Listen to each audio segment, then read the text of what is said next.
Hey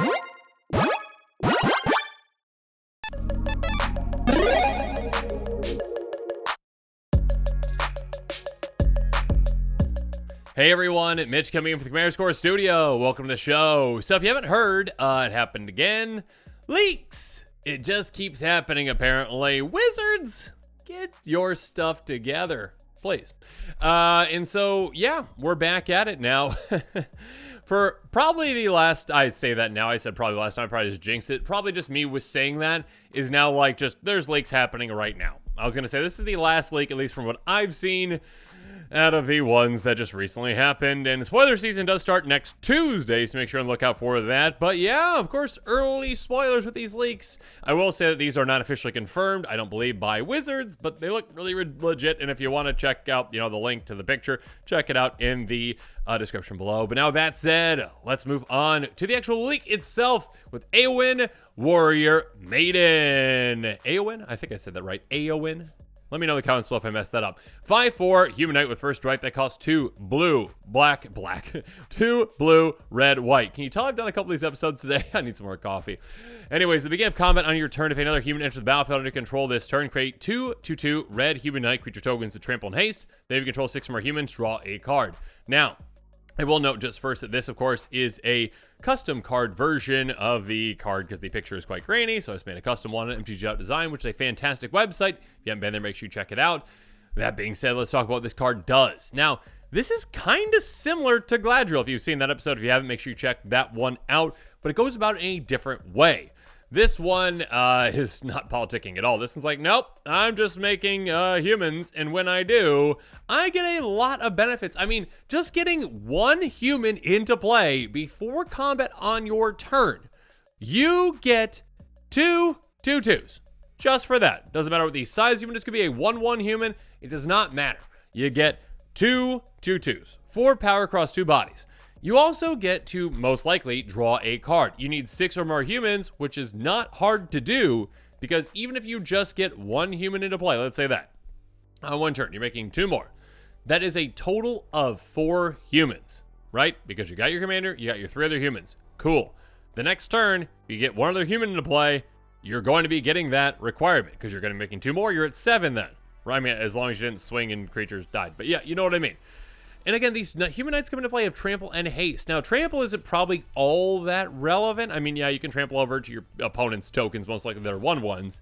It's not all that relevant unless you've got a bunch of pump effects, and yeah, you are in colors that have a lot of great anthems. So, Intangible Virtue, Dictate of Heliod, those kinds of things. Have fun pumping your humans and hitting your opponents a lot. And yeah, you're going to be able to go wide very quickly, very efficiently with this commander. You're going to be able to draw a good amount of cards, so it's taking more advantage of drawing the cards. And some surprising things actually happened when I was looking through cards that work well with this commander, and that you obviously need to be careful when you're looking for tokens. You're like, oh yeah, that card, that one definitely makes a lot of humans. Nope, soldiers. Nope, that one. Nope, knights. Not human, but knights. Even though the picture, they're clearly human, but knights. Yeah, so be careful when you are actually going through and picking cards for this, when you're searching for cards for this. Don't be fooled and be like, yeah, I know this one definitely makes a bunch of tokens, because there's one that immediately came to mind. Assemble Legion does not make humans, in case you wanted to know. Assemble Legion makes soldiers. So, yeah, that one, do not use that one. I mean, you can still use that one, but it's not going to help out with this commander. So, yeah, this commander, I think, has a lot of potential. Jeskai, it's got a really good color identity for what it wants to do. Again, drawing cards, making tokens, pumping them. You got a lot of great aspects for this commander to really focus on. I mean, getting them through in combat, too. You can do that in a lot of different ways. You know, give them evasion, give them flying with something like levitation.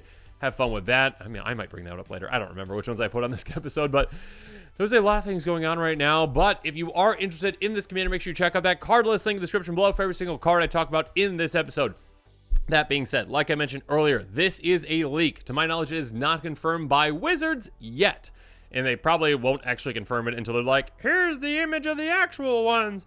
And we're going to ignore that happened. This is the first time you're seeing this. Yay!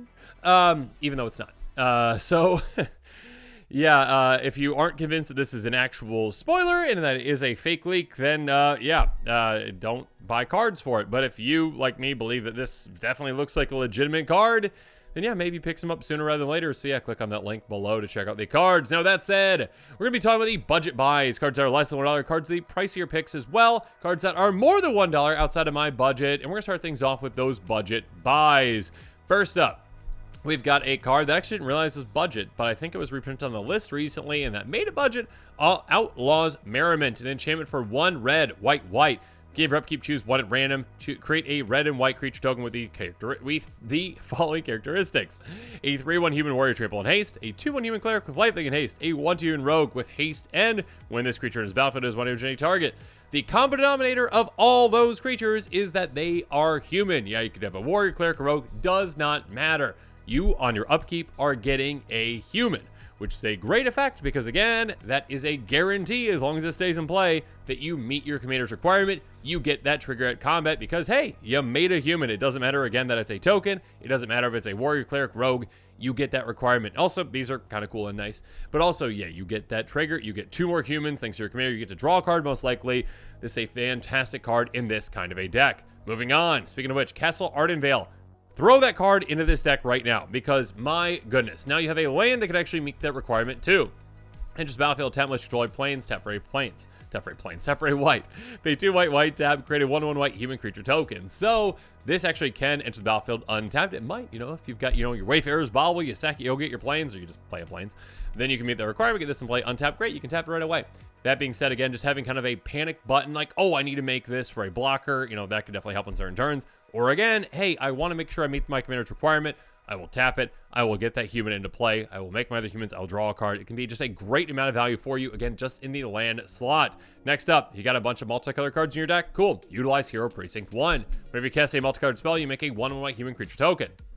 So again, if you've got a decent amount of those in there, and you probably do, again, even just like a removal spell or protection spell like Boros Charm or something like that, or D-Spark. I was going to say, like, why is that one just escaping me right now? But yeah, a lot of spells in this deck can be multicolor. This can really take advantage of them. And again, just by casting those simple spells, you get a human, you get your trigger from your commander. Moving on, Thraben Doomsayer. Card that goes infinite with Intruder Alarm. Fun. 2/2. Human Cleric that can tap to create a 1/1 white human creature token. I guess I should have mentioned that you can technically include Intruder Alarm if you really want to in this deck. Go for it. Used to be budget when I was a kid. That was one of my very first favorite decks that I ever built. Anyways, it wasn't an infinite. Oh, it was infinite, I guess. Wirewood Channeler and then Centaur Glade. Centaur Glade's such a weird card. Anyways, back to the card. Getting off track. As long as you have 5 or less life, creatures you control get +2/+2. Other creatures. So, sure, if you're in a panic situation, cool, you got a pump effect. That actually can help you win the game. It's not why you have this in the deck. You have this in the deck because, again, this, as long as it stays in play, can be a guaranteed way to get an extra human into play for free. I mean, you have to tap it, but basically for free.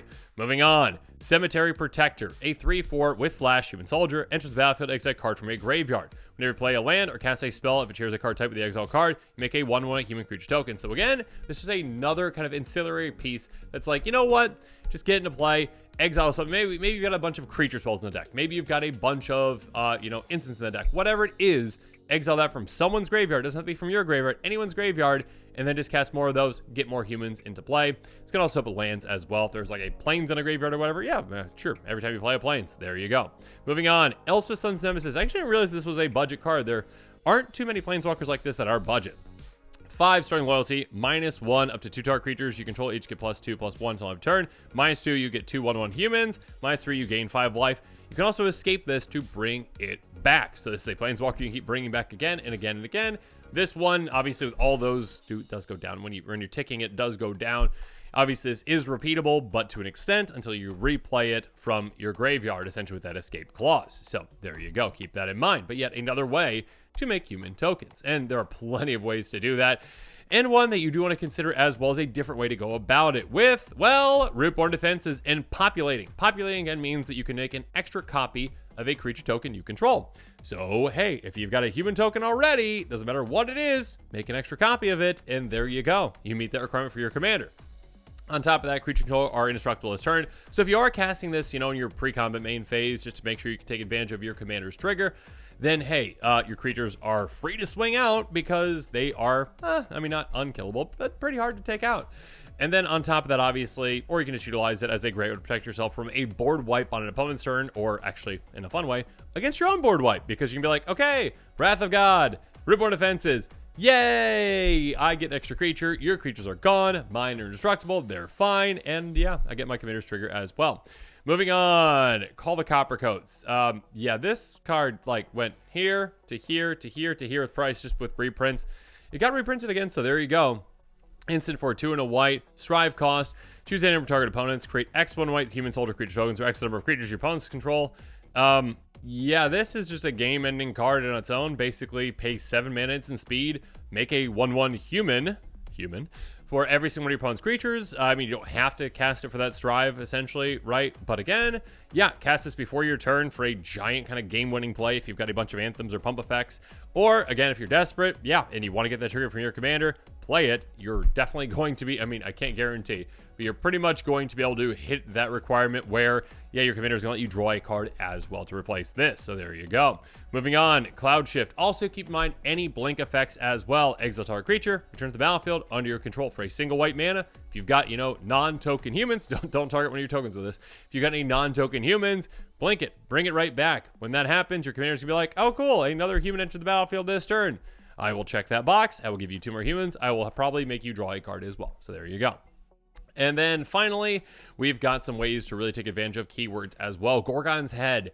Again, keep in mind, our commander does have First Strike, which is a really good, mechanic and one that can help you protect that creature in combat, but you can really protect it to the point where it's nearly impossible to take your commander out with Death Touch as well. And Gorgon's Head does just that. Gives your commander Death Touch. So, hey, your commander now is like, oh, I've got First Strike and Death Touch. I've got 5 power, which means that your opponent is probably going to have to block with literally like 6 creatures to ever try to take your commander out. Because again, you can just assign 1 point of combat damage, and it assigns first, because the First Strike, onto whatever creatures are blocking it, and thanks to Death Touch, it takes those creatures out. So there you go. First Strike and Death Touch. Just a really happy pairing. And speaking of pairings, Odric Lunarch Marshal. This one's a hilarious card. With this, beginning of each combat, creature control gain First Strike until end of turn. The creature has First Strike. Same is true for Flying, Death Touch, Double Strike, Haste, Hexproof, Indestructible, Lifelink, Menace, Reach, Skulk, Trample, and Vigilance. This can just help basically spread out all your keywords to all your creatures on every single combat, not just your own. Keep that in mind. So at the very least, your creatures are going to be getting, well, First Strike from your commander, and as long as you played one other human and you get those 2 human knights, that do have Trample and Haste, then all your creatures have Haste and Trample and First Strike. And obviously, if Death Touch goes on your commander, your army is going to be really hard to stop. So have fun with that. But now we talked about the budget buys. Let's move on to the pricier picks that are more than $1, and some of which are much more than $1. Let's start off with one that is way out of my budget. Annoying Procession. Yeah, hey, anything that deals with tokens, yep, is going to love this card. There's a reason it's expensive. Chimp for 3 and a white. With effect, create one of our tokens under your control. Creates twice as many tokens instead. This counts not just creature tokens, but like treasure tokens too. That being said, yeah, with your commander, again, you want to meet that requirement, to draw cards. This does it basically automatically. In fact, I think it literally does it automatically, right? You are just making twice as many tokens. So even if you just played a single human, and then you're like, okay, it's a non-token human. Let's just say it's a non-token human. You make then 2 tokens doubled to 4. So you're making 4 knights, and there you go, or human knights. There you go. You've got 4 of those. You've got your human you played, and then your commander. That is 6. You get that draw card. You're obviously going to be able to do that every single time. You're just doubling up every single time you're making tokens, and you're making an absurd amount of tokens throughout the game with this commander and with all the cards that you're using. I mean, picture this, Call the Coppercoats. Just 7 mana. Double up your opponent's creatures. Absurd. So yeah, this card obviously is expensive for a reason. A great non-budget card to consider if you've got the absurd budget for this. Next up. Determined Iteration, please become budget, please.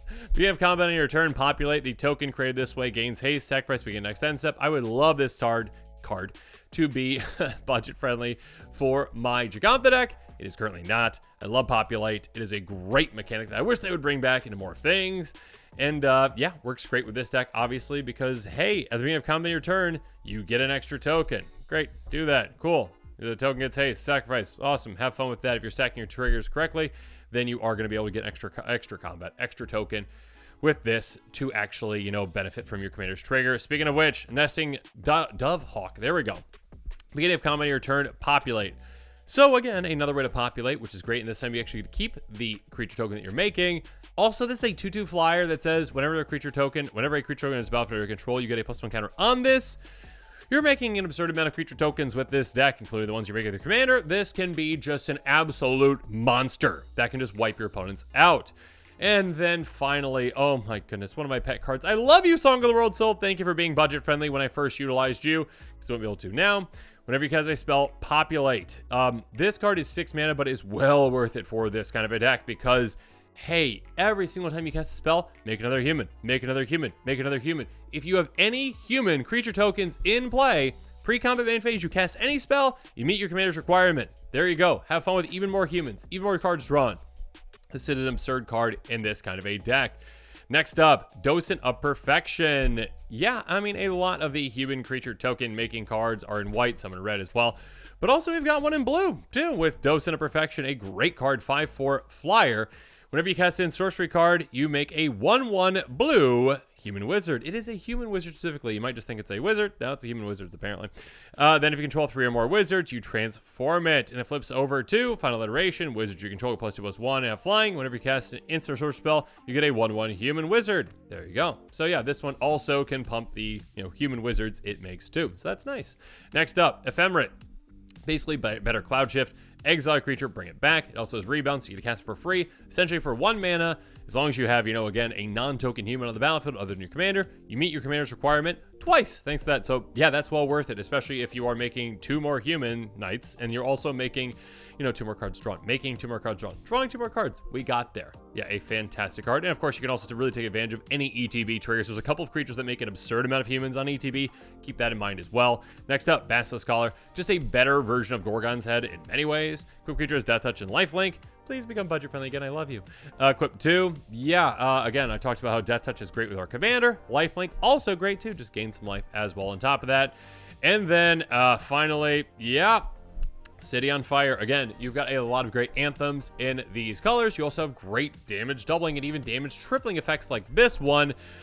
This one's pretty fantastic. An enchantment for 8 mana, but hey, you can convoke it out, so you can basically pay at the very most probably, I mean, if you don't have any red creatures in play, 3, but if you do, including your commander, you can just, I mean, if you got, 3, you can play this basically for free, probably. If a source you control will deal damage to a permanent player, deals triple that damage instead. Gross. First up, your commander is generally, 2-shot KO, hitting for 15. If you have any other pump effects, maybe even a 1-shot KO. If you just need if you have Dictative Heliod in play, +2/+2 for your creatures, right? That means your commander is 21 power when it hits? I mean, hits for 21 damage. You know what I mean? Absurd. And then all those creature tokens you're making, those knights, again, I talked about how that trample probably won't matter. Definitely matters when this in play because your knights are going to be hitting for 6. And if you got any other, pump effects again, any other anthems, they become 3 times as good. So yeah, this is a great card for this kind of a deck. Great card for a lot of cards, kinds of decks. And with this commander, you've got access to a lot of great ways to, again, pump your team, get them through, hit really hard, make a ton of humans. Yeah, it's a really interesting commander. Again, if it is a legitimate commander, I will again say that this is a leak. To my knowledge, it has not been officially confirmed by Wizards, so keep that in mind. That being said, the picture looks very legitimate to me. So we shall see, I guess, shortly, probably in the next week or so, if this is legitimate. And again, if you are interested in this commander, and if you are convinced that this is legitimate like I am, well, maybe check out that card listing in the description below. Consider picking up some of those cards. And of course, as always, well, stay tuned to the channel for even more quick takes and spoilers. And of course, well, here we go. I guess I should say, spoiler season starts next Tuesday, I believe, at 11 Central. I think that's when it is. And now, as always, thanks again, and have a good one. This show and episodes like this one are possible thanks to viewers like you. If you're looking for an easy way to help support this show, make sure that you like, share, and subscribe. Also, hit that bell notification icon so you don't miss any new episodes. You can also go check out our playmats and other merchandise at thecommandersquarters.com. We also have a ton of brand new t-shirt designs in stock, so make sure you check out those as well. Another easy way to support this show is with our TCG player affiliate links. So whether you're buying a deck or individual cards, you can use this general link right here or one in the description. And the final way that you can support this show is by supporting us directly by becoming a patron. There are many benefits to being a patron, and I truly couldn't do this without all of their support.